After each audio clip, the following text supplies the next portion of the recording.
Many of us have questions about who we really are. Sometimes I lay there just thinking, where have I come from? I'm desperate to know. And what our future holds. I don't look like anybody in my family.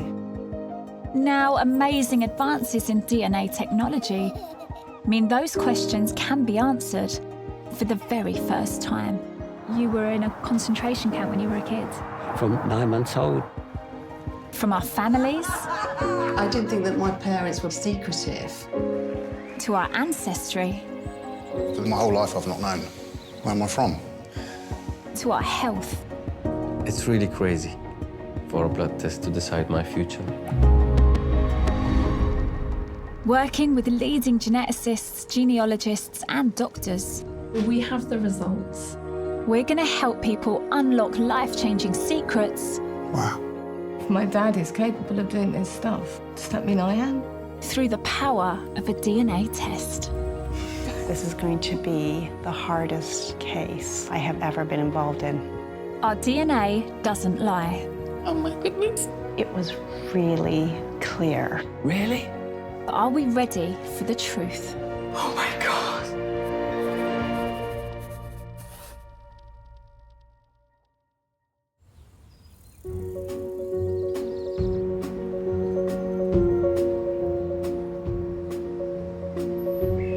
Bobby, come and get your breakfast.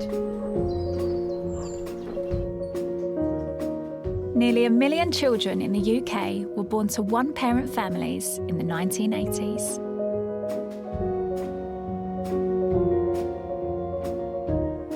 Maura raised her 34-year-old daughter Georgina by herself. Now Georgina's searching for answers about the father she's never known.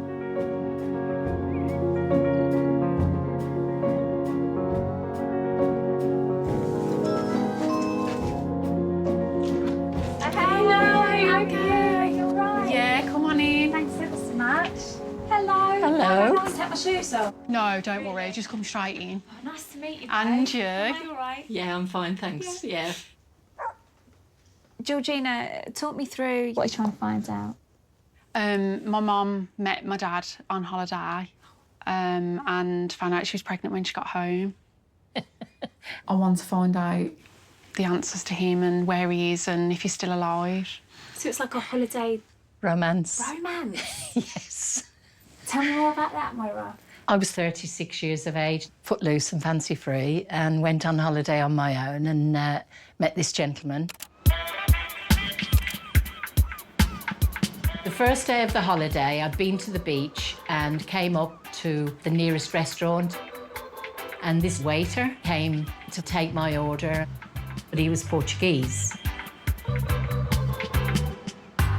He asked me out, and I said yes. He drew me in, and we spent a lot of time on the beach, swimming and eating seafood. And I went on holiday with 4 novels to read. When I met him, I didn't read any of the books. Oh my goodness, is this him? Yeah. Oh, he's quite handsome. He's- I love his chain and I love his glasses. How do you feel, Georgina, when you look at these photos? I'm just looking at someone that I feel I know nothing about, but I'm desperate to know about. When you found out you were pregnant, talk me through that. It was a complete shock. But after sort of sleepless nights and everything, I decided, right, this has happened. I've got to take responsibility, really, you know. And this bundle came along and I've never looked back. Georgina, your only child? Yes, Okay. yeah. And because of the situation that I didn't know him too well, I decided not to go back and let him know. That's interesting. Yeah. So he's none the wiser? No, To he this doesn't know day, about he her has at no all. idea that you exist? No. No. Should you have told him?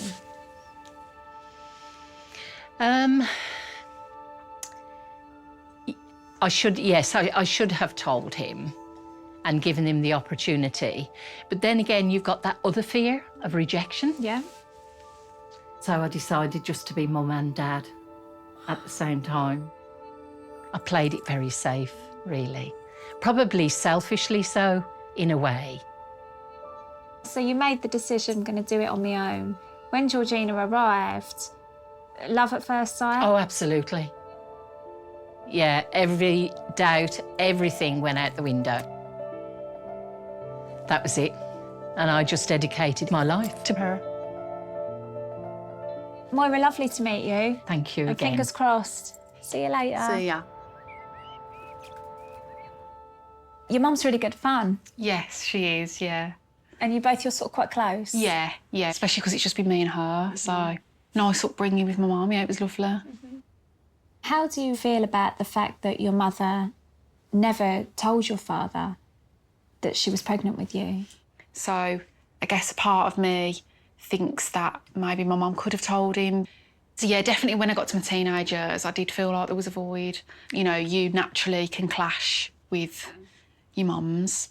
And that was sometimes where I felt a bit like I really, really wished there was another parent there. Even I imagine saying, oh, hi, Dad, or, you know, what are you doing today, Dad? Like, it just feels so alien to me that, but I really want that, you know. I do think about what it could have been like. Could have been really amazing, but I'll never know. That's why I need to try now. And I suppose what makes your story so interesting is it's not like he has chosen not to be a part of your life. He doesn't have any idea that you exist. No. And I feel now I've got to a point where I think he has a right to know, and then he can decide what he wants to do with that information. Have you prepared yourself for being a bit heartbroken if he's not on the scene? Yeah. I feel like I've thought about all of the different eventualities. I've got to weigh up not ever trying to find him and then dealing with the potential rejection or him not being alive.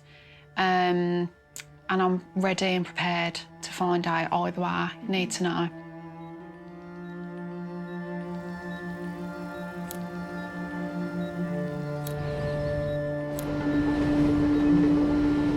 Georgina is going to the University of Leicester to meet Professor Chori King. She's hoping Chori might be able to use her DNA to find her father.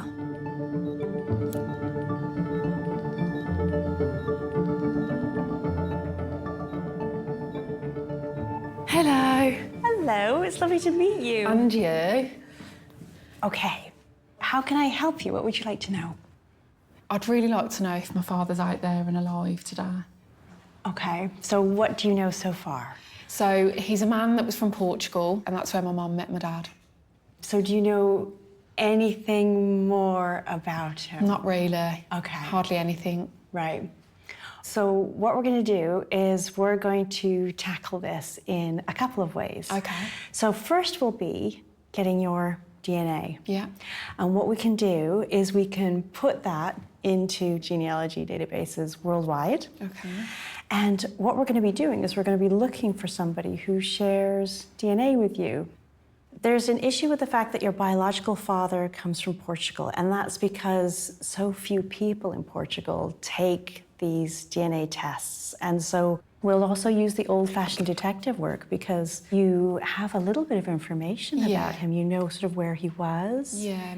My mum said that she knew the area in Portugal and also where he worked. Yeah. So I did contact the hotel myself a couple of years ago and gave them my dad's full name, but they didn't have any records. So I did a bit myself, but it didn't work.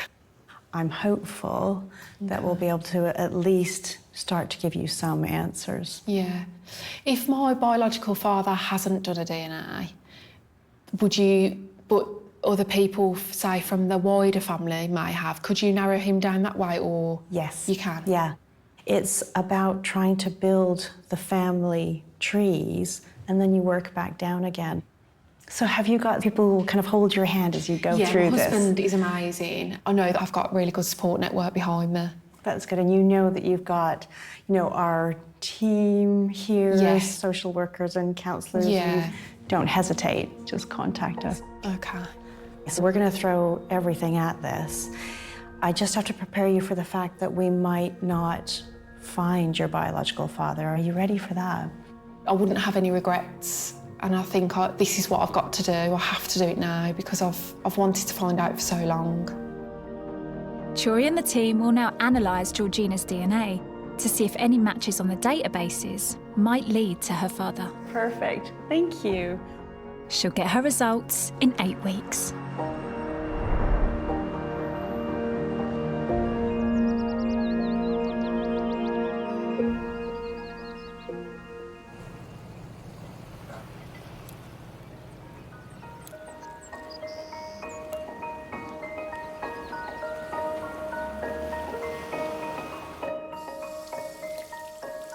Nearly 100,000 people in Britain were brought up in foster care in the 1970s. 48-year-old Matthew was one of them. Although he knows his birth mother was English, he has never known his dad's identity.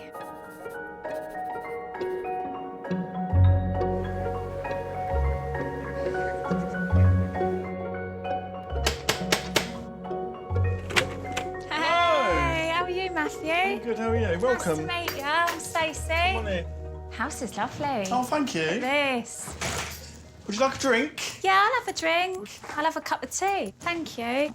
My family are big tea drinkers. Yeah. Thanks ever so much. That's fine. So let's start right from the beginning. What is it that you're trying to find out? I grew up in a white foster family, not knowing anything about the black side of me. I want to find out if there's anything out there you can find that's going to help me fill that void. It's almost like a colouring book that's kind of it's filled in with all these lovely colours, but there's a part of it that's I can't colour anything in.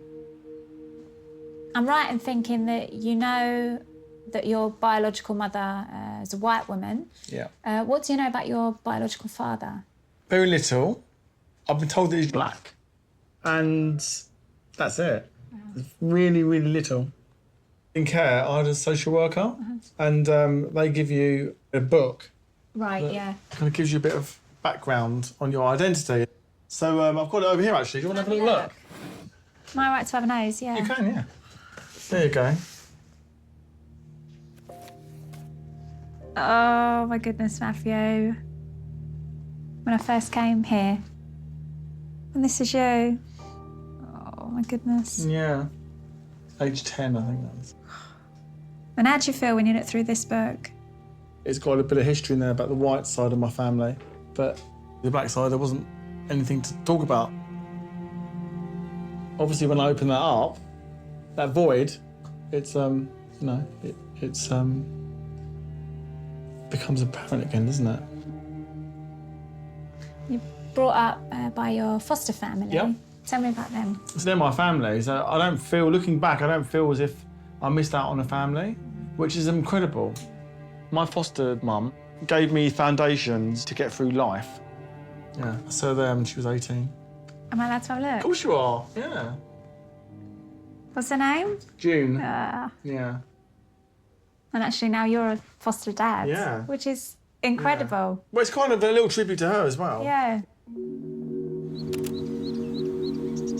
We lived in a village in Kent. My foster mum was an amazing woman. And I remember as a kid, I was in my bedroom. She said to me, oh, there's a programme on TV that you might quite like. She put it on, and it was a show called The Soul Train. I saw these black people singing and dancing. Whilst I loved it, it left me with a sense of confusion. I didn't understand why she thought I would like it. I didn't see that show and think, those people are black, I'm black. But it was her way of getting me connected in some way to the black side of me. But I didn't make that connection. Mm-hmm. I suppose you're growing up, what, in the 70s, 80s? 70s, yeah. Kent's very white. Yeah. When you're a child, but especially when you're a child in care, you want to fit in with everyone. You just want to be the same as everyone else. So anything like that, that made you different, you wanted to run away from that. So last year with the Black Lives Matter, I think it forced everyone to take a good hard look at the realities of racism. And with that, I felt I couldn't look at that before looking at myself and looking at the part of me that I hadn't really looked at. So for me, it was a kind of double whammy. There's just this gaping hole when it comes to the biological father's side. Well, this book is the white side of me, but there's another book, isn't there? That's got empty pages.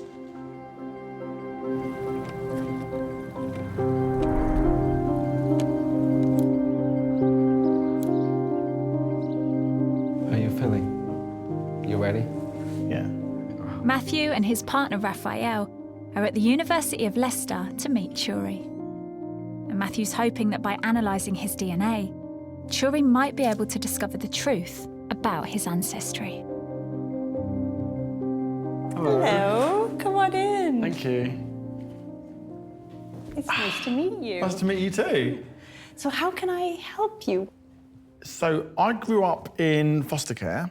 I know about the white side of my family, but I've got nothing on the black side of my family. So you know your mum is she she's British background? Yeah, white British, yeah. Right. Yeah. What's made you come up with the idea that your biological father was black?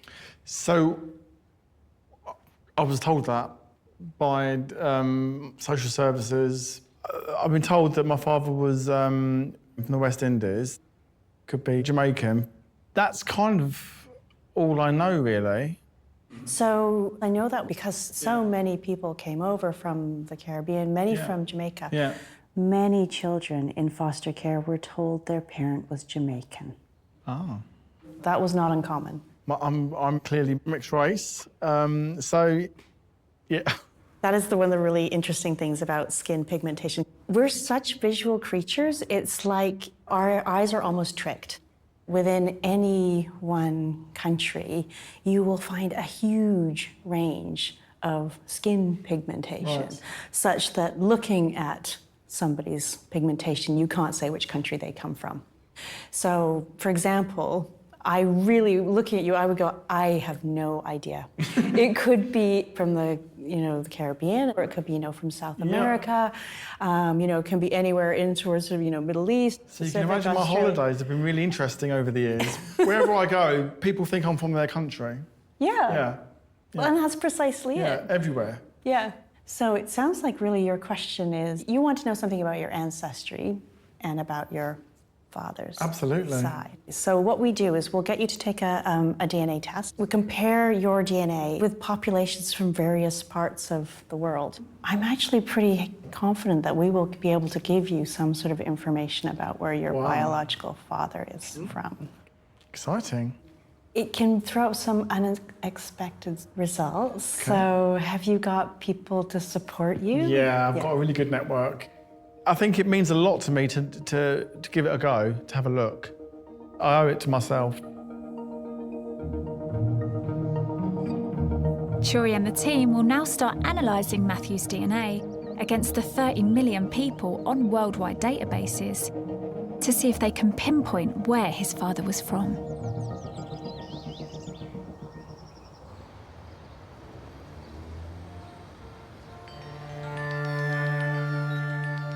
I've always thought about my biological father, right from when I can first remember. I've written this letter over and over in my head for years. Even though I'll probably never send it, as I don't know if you're even out there, writing this somehow helps. Hello. I've wanted to get in touch with you for an extremely long time. My name is Georgina. I am your daughter. You spent some time with my mum, Maura, in Portugal many years ago. When I was growing up, I would fantasise about him and the potential of having a relationship with him. There's 34 years of stuff that's gone on in my life that he knows nothing about. There we go. I feel I have lots to tell you and catch up on. I would love to meet you, but only if you want to. Love, Georgina.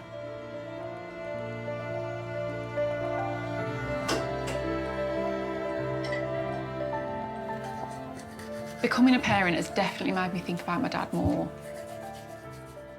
Especially when I see my husband with our children. And wished I'd had that when I was younger. Love you. 18 years I've been with Aaron. We've just got such an amazing relationship. We've got an incredible family unit, the four of us. I don't think you could be any stronger or any better prepared to deal with whatever's thrown at you. And I think the four of us now is pretty much unbreakable. You know, whatever may be in a few days' time, you'll always have us to pick you back up again.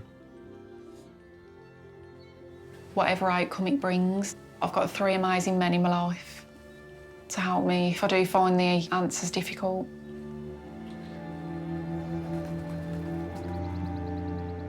Since they last met, Churi and the team have been analysing Georgina's DNA in the hope of finding her father. Today she's joined by her husband Aaron to get her results. Hello. Hello. Hi. Hi, it's lovely to see you again. And you. So, when I met you the first time, you basically wanted to know whether or not DNA would be able to help you kind of confirm the identity of your father. Yeah. And hopefully actually help you find him. Yeah. So what we did was we got you to take a number of DNA tests. Yeah. And we uploaded those to databases around the world to see if we could find any matches that could lead us to your biological father. So when we look at your Ancestry results, they come back very clearly. Your main matches are kind of coming around sort of central and southern Portugal. You are also getting ancestry that looks like it's Spanish. Okay. And that's really, really common because obviously, you know, DNA doesn't follow political borders. So it's very common to get this kind of mixture of Portuguese and Spanish with Portuguese ancestry. So you are half Portuguese. So I'm guessing that doesn't come as much of a surprise. No. But it does at least completely back up Yeah. the information that you've been given by your mum. Your biological father is Portuguese. So we were not getting any matches with that could lead us to your biological father. So that is essentially as far as the DNA is able to take us in this case. Our researchers have had to use a bit of old-fashioned detective work to try and track him down. And Stacey will tell you about that. Okay. Thank you. Honestly, I really appreciate all your help. Thank you. No problem.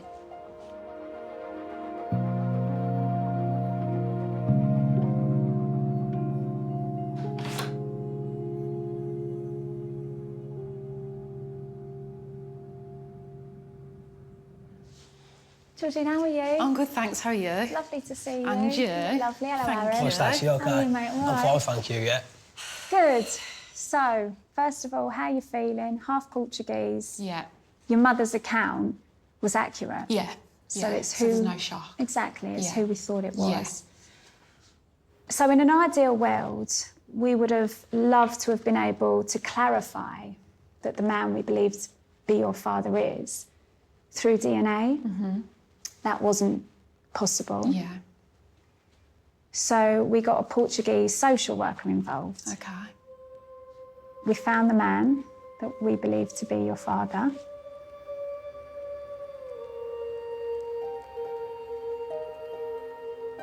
He's alive, he's well.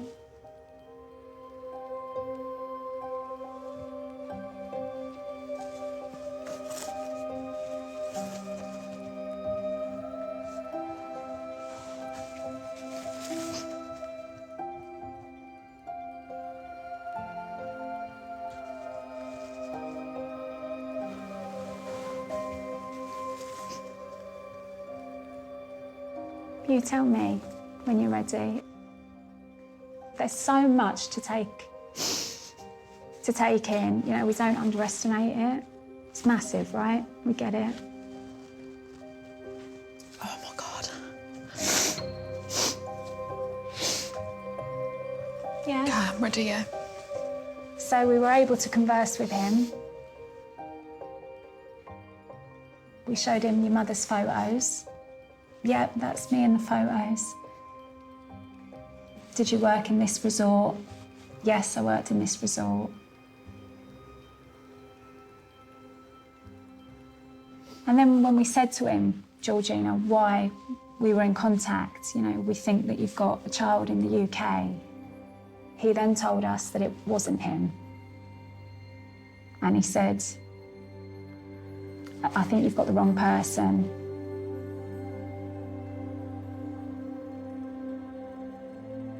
And then communication stopped.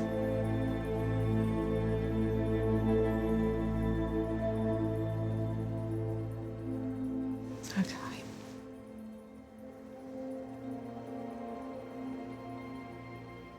And I so get this isn't ideal, but I think you deserve honesty. Yeah.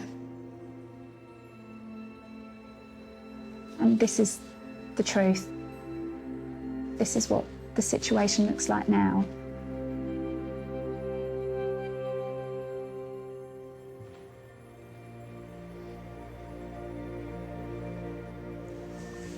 I wonder why he doesn't want to know.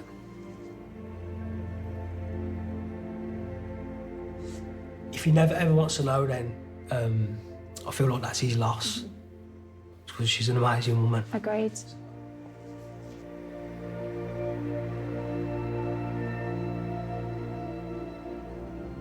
I want to remind you that when you guys approach us, we genuinely have absolutely no idea how it's going to play out. Real life is so unpredictable. So what we promise is that we're always honest and we're really transparent about what we know. And I think everybody ultimately deserves to know the truth. Yeah. Thank you for being honest, because I really appreciate that. And I had to know, do you know what I mean? That's why I came here to... It was... Whatever happened, I wanted to know. I'm sorry it's not what you wanted to hear. No, but I just... It's such a shock when you said that he was like... There's a man out there that has admitted who he was, and then has then all of a sudden not got in touch because of the news that he's heard.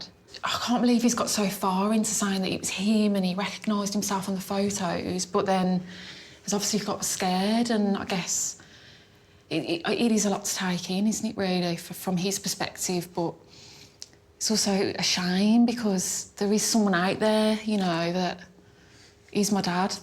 I wonder if it's going to take him some time to digest the information. Yeah, and that's a conversation that we've already had. Whether the book's closed or whether it's still open, this is still a step forward. Having an absent father is really painful sometimes, like I get it. What you've got to try and remember is, although it feels like deeply personal, he doesn't even know you. You've got such an amazing family. You've got your Aaron, you've got the kids. Yeah. And we have a team of social workers and counsellors here to support you too. You're so strong. It requires such courage to put yourself out there. Yeah. You know, don't underestimate that. Yeah. You're brilliant. Thank you. I really, really, really mean that. Oh, thank you. That's really nice to know. You can walk out with no regrets. Yeah, definitely. At least now, in 20 years' time, I can look back and think, well, if he doesn't ever get in touch, I've given him the opportunity to. And now I know. So thank you. Thank you. I'm going to have such a large glass of red wine. Girl, you deserve the bottle. I know. Oh, my God. Thank you for your time. Well done, well done. Thank you.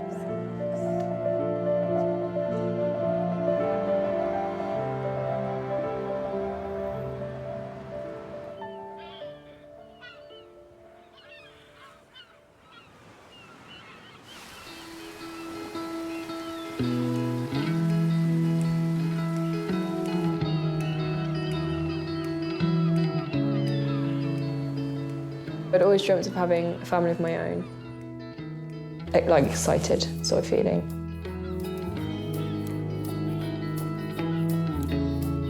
I think it was love at first sight. Knew she is the one.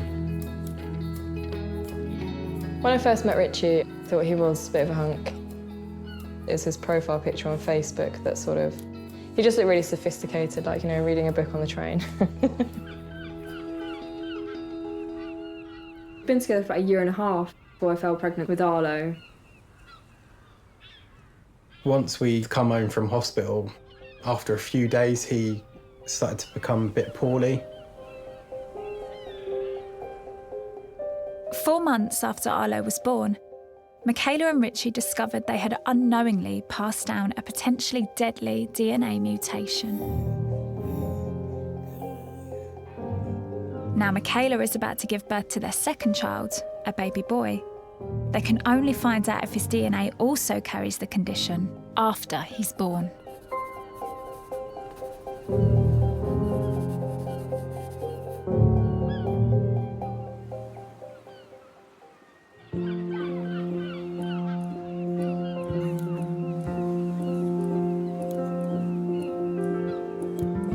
Ready? Should have a look over this way, Arlo. Keep going. Hi! How are you? Nice to meet you, Michaela. Nice I'm to meet Stacey. How are you, Richie? All Yeah, all right? good. Nice to meet you. Arlo. Hello, mate. I love your wheels. Is he excited? Does he understand that there's a baby coming and he's going to have a brother? Well, he knows that Ivo is a thing. And that's your baby's name, Ivo? Yeah, Oh, Ivo. amazing. It's beautiful. Thank you. So you're due in 2 days' time. In 2 days' time. Could be sooner. Could be soon. Should we go and have a cup of tea? I'll put the kettle on. Come on in, Arlo.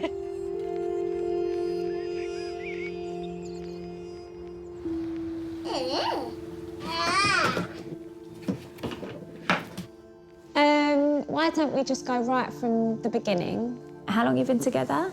Like 4.5, 5 years maybe. Yeah. A long time. It's gone pretty quick, though. And because how old are you, Michaela? I'm 22. Wow, okay. So you were young when you had your Arlo. Yeah, so I was 19 when I fell pregnant and then 20 when I had him. Talk me through the first few days, the first few weeks, what they look like. There was just this brightness around him. Almost like a bubble of sunshine. Oh, what did we go? Not long after that, our world sort of turned upside down, really. Ooh. Oh. For the first 3 or 4 months of Arlo's life, we were in and out of hospital. He just developed constant issues. In the end, he was diagnosed with SCID.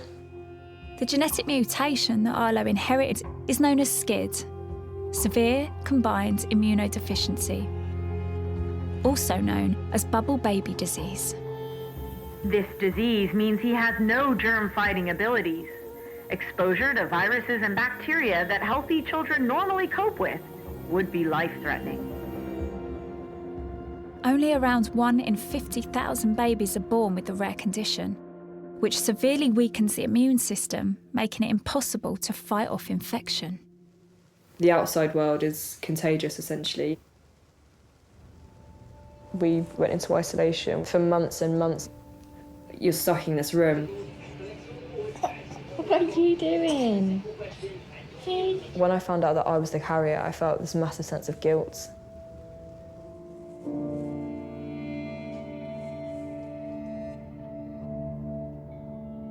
Michaela had a 50% chance of unknowingly passing the mutation onto baby Arlo.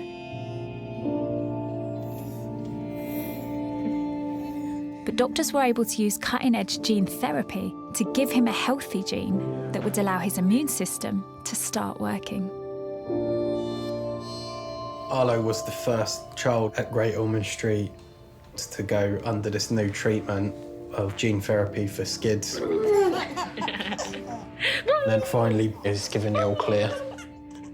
His treatment was successful. It was like a huge sense of relief. All the nurses on the ward sort of gathered round, clapping. It was just amazing, really. Hello, you standing? And since then, they've replicated the treatment on children all over the world.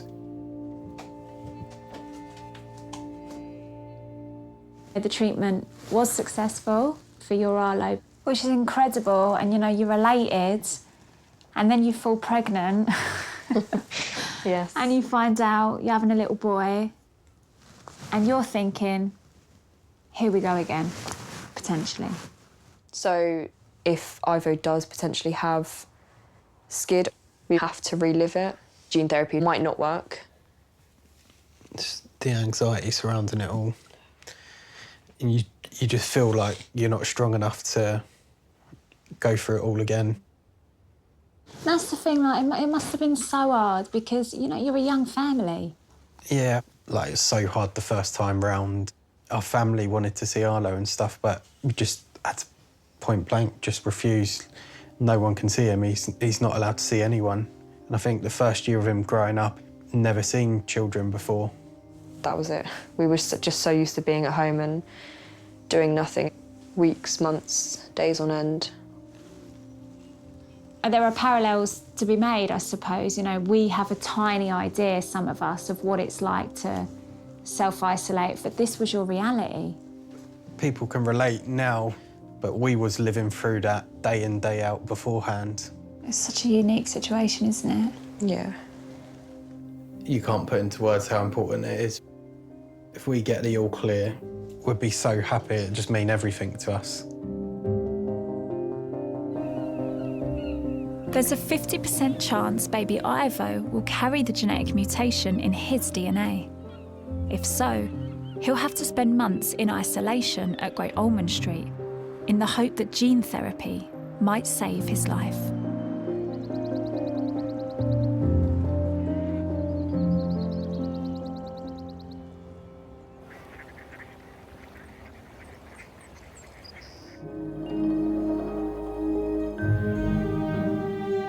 Matthew is receiving his DNA test results next week that he hopes will finally reveal his father's ancestry. Today, he's visiting his foster sister, Michelle, who grew up with him in the same family.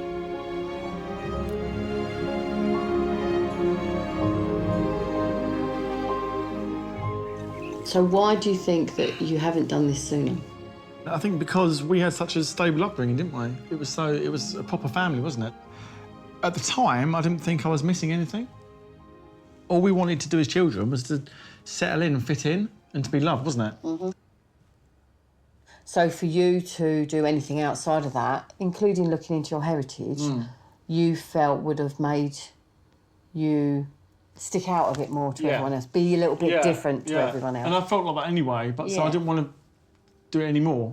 I think I'm at an age in my life where I feel like I've got the foundations to support anything that comes up. Yeah. But I don't know what that's going to be. It's going to affect me in some way. If Mum and Dad were here now, they'd be really proud of what you're doing. You know, Mum always said if we ever needed to find anything out or ever wanted to, she would help us and support us do it. Yeah. This is not about replacing you or taking away anything that you've given me and that you give me. But there's been a big part of me that's like a... Missing, yeah. And it's just stop, I'm getting a bit emotional. But I just want you to know that it's not about taking anything away from you or from what we've got. But I think, it'd be good for you to do this and find the answers that you're looking for, hopefully. Hopefully be healing. What are you trying to heal? I suppose the part of me that's been empty.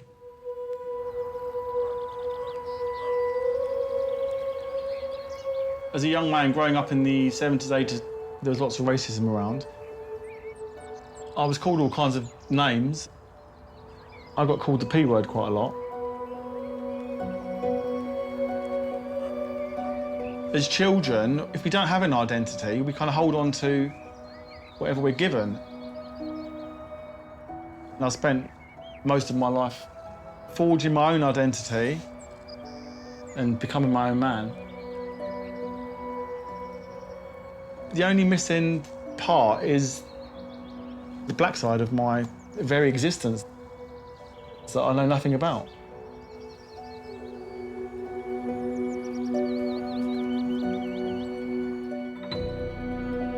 Matthew is on his way back to the University of Leicester with his partner Raphael. Churi and the team have been analysing Matthew's DNA to finally discover where his father was from. Come on in. Hello.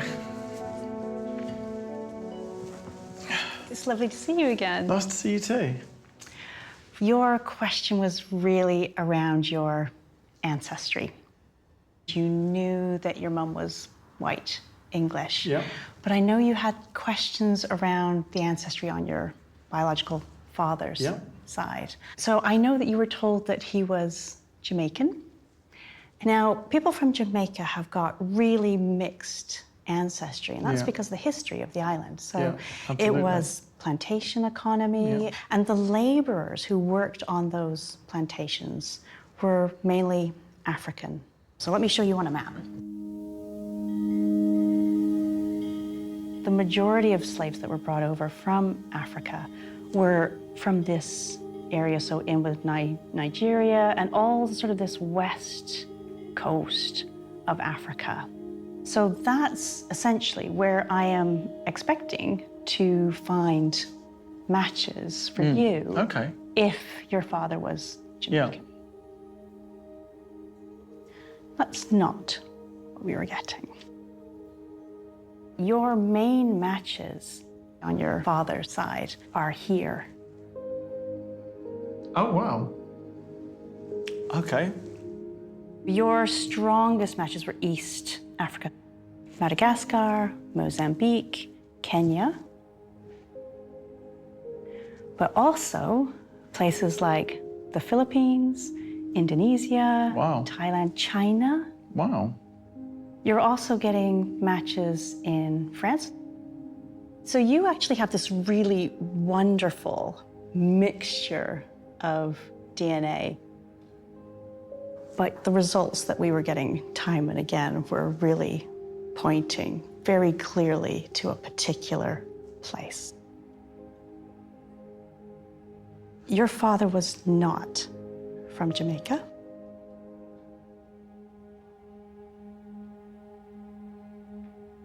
He was from the Seychelles. Really? Wow. Well, I'm astonished, actually. I wasn't expecting that. I don't know too much about the Seychelles, but hopefully you're going to enlighten me. I am. So they are islands off the east coast of Africa.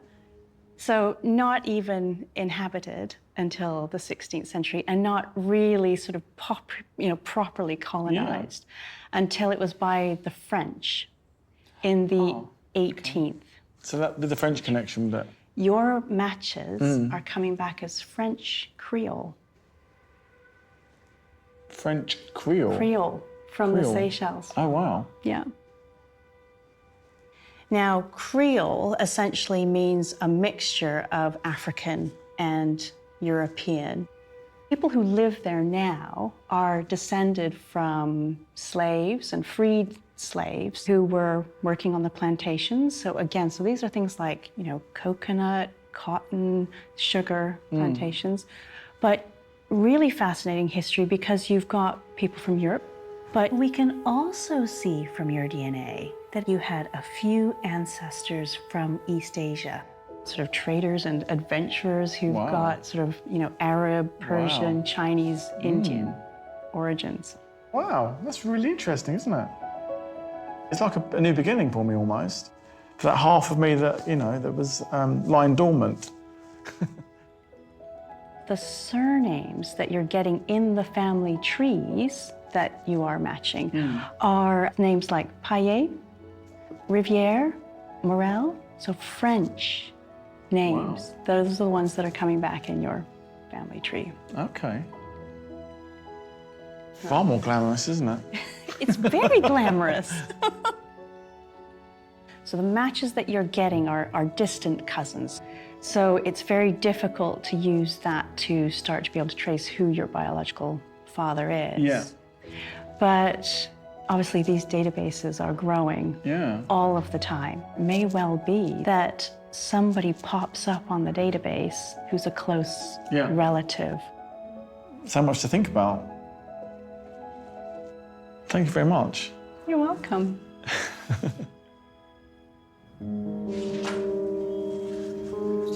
Hey.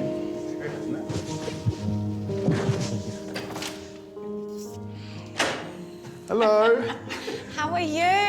Good to see you. Likewise. Hello. Good to see you. I'm really well. I mean... I know, wow. So, yeah, I'm from the Seychelles. Really? Yeah. Oh my God! Yeah. Really? That's amazing. It's completely different than I would expect. I'm like, oh my God, maybe you come from Brazil. I'm really happy for you. Thank you, darling. Really happy. Cheers. Congratulations. You finally know where you come from. Yeah. Wow. Which is what everybody deserves. Incredible, isn't Yeah. How are you feeling? It's good. It's a good feeling. It's a nice feeling. Yeah, I'm a little bit stunned, to be honest. I feel like you're still digesting it. Yeah. Yeah. Everything I've ever known is not real. Part of me feels that I should be upset about that or angry about that, and that should be a big issue. But I don't feel I don't feel like that. I feel that that's just I've just erased something that shouldn't have been there. You're sat here now, and there's a lot more clarity. Yeah. What does that give you? It's just given me the truth. It feels liberating. It solidifies my identity, doesn't it? Which is, I couldn't ask for anything more. I'm so happy I've done it now. Yeah. I'm so happy I've done it. It feels like this is just the beginning of something now. Well, it is, isn't it? Yeah. It's just the start.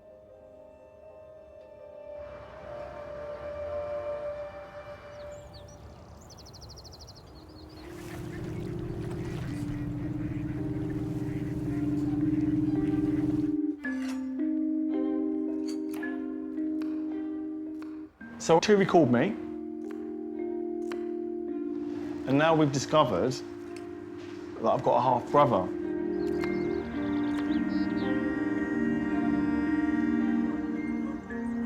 It was a surprise and quite exciting. After a close relative popped up on one of the databases, Turi did a further DNA test to confirm that Matthew and his newly discovered half-brother Carl share the same father. Okay. There you go. Let's go. Carl has just sent Matthew an email to introduce himself. We need to look at the pictures. Should we dive in? Let's go.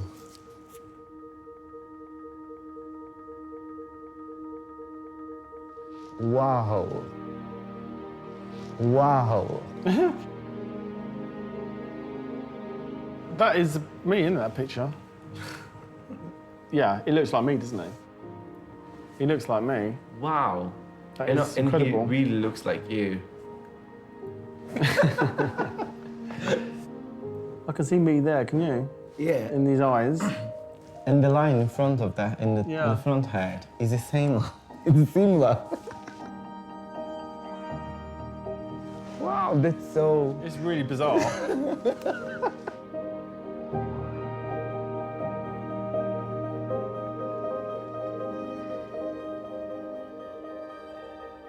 Dear Matthew, my name is Carl, and I believe I'm your half-brother. I was born in 1971 in Lancaster, so he's a year older than me. When I found out I had a half-brother living in London, I felt nervous, but very, very excited. I never knew my real dad. So to discover my paternal father is from the Seychelles was a big shock. I always believed he was from Malta, so I thought I was from Jamaica. And so we've had that, we both had the same shock. I would love to meet you and hear about you in your life. I hope that this is a happy one. God bless. I hope we can meet soon. Carl. Incredible.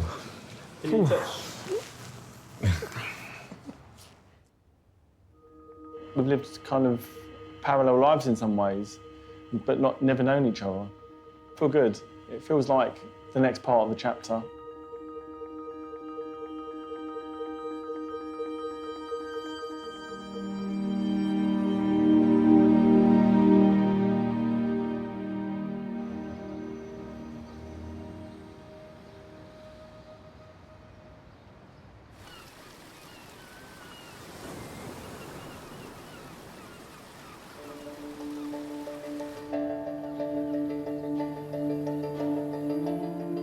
Michaela's contractions have just started. They'll have to wait until baby Ivo is born before doctors are able to see if his DNA carries a potentially deadly genetic mutation.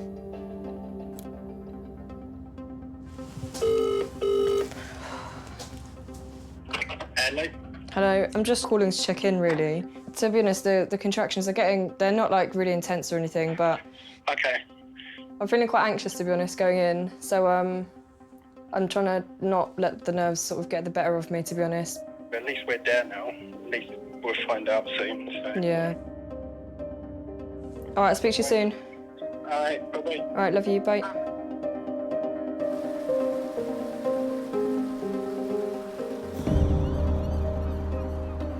Michaela went into labour 4 hours ago. Nearly there now. So close. I feel quite scared about what's to come. Having Richie by my side definitely makes things a lot easier.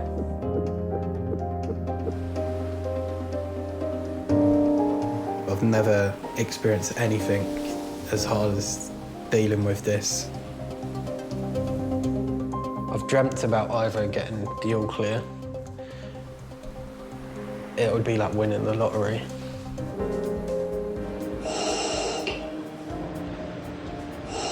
Just hang in there.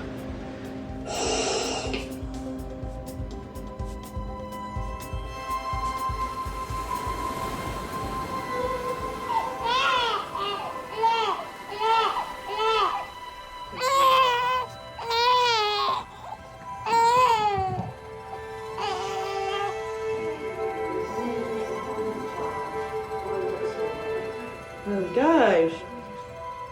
Ivo's blood sample will now be sent to Great Ormond Street. If he tests positive for SCID, doctors will use gene therapy in an attempt to save his life.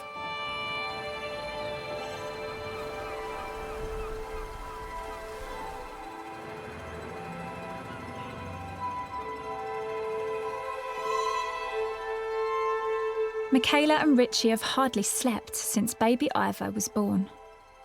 They're isolating at home while they wait for the call from Great Ormond Street with his test results. Gently, that's it. Hold it on Ivo's toes.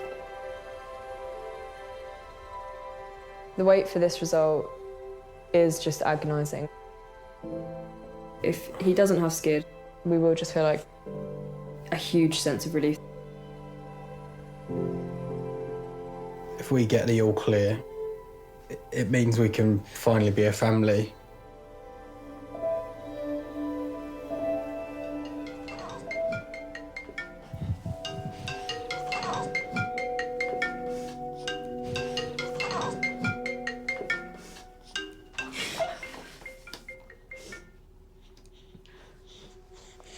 Hi, Janwa. Hi, Michaela. How is he doing? Yeah, no, he's doing completely fine. How are you? I'm all right. How are you doing? Are you nervous? Yeah. Don't be. It's a great news. It's good news. I can see all the numbers on my screen. Everything is fine. Everything is fine. Congratulations. So now you just try to relax and enjoy. Thank you so much, Jinwa. Take care. Bye. Bye. No more bubbles. It's everything we ever hoped and dreamed of. He's okay, Arlo. For him just to be healthy and safe and just to be able to live a normal life.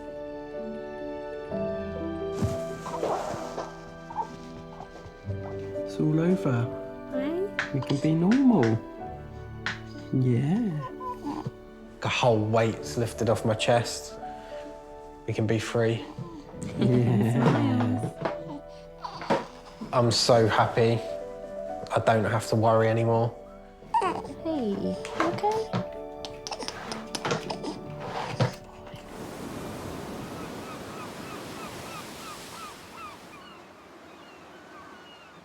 Arlo, going?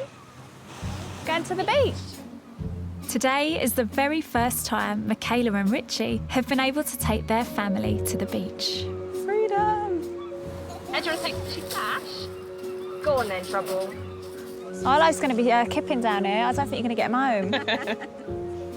This must be lovely for you, watching your man and, you know, your little boy exploring the beach for the first time. It's something we never imagined, just being normal.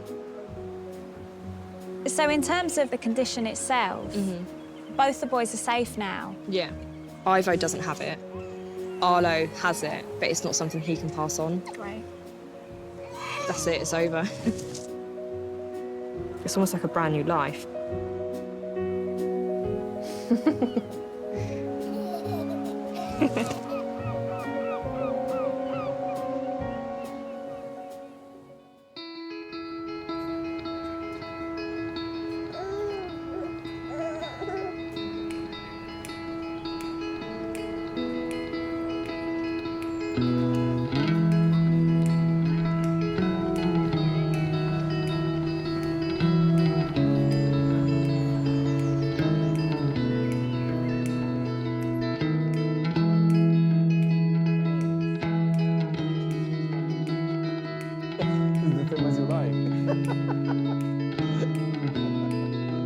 Let's go into Seychelles. Let's go to the Seychelles. Are you paying? Yes.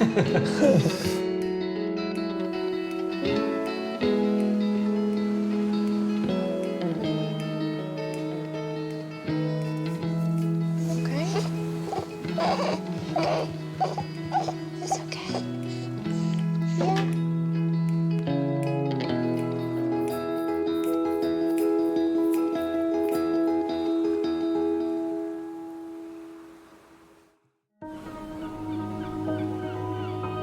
When you're offering genetic testing to identical twins, the results will be the same. I know one of us is going to have to die first, but it's just hoping that it's way off in the future. Oh, wow. Hello. Hi. 5 sisters. Yeah. Yeah. Question here is, do any of us share the same father? Yeah. I can't tell my kids their history because I don't know my history. 30 years ago, I was a sperm donor. There could be lots of people conceived by your sperm out there. If they do look me up, they'd have a surprise, probably. I think I'm ready to open this door. It could change my life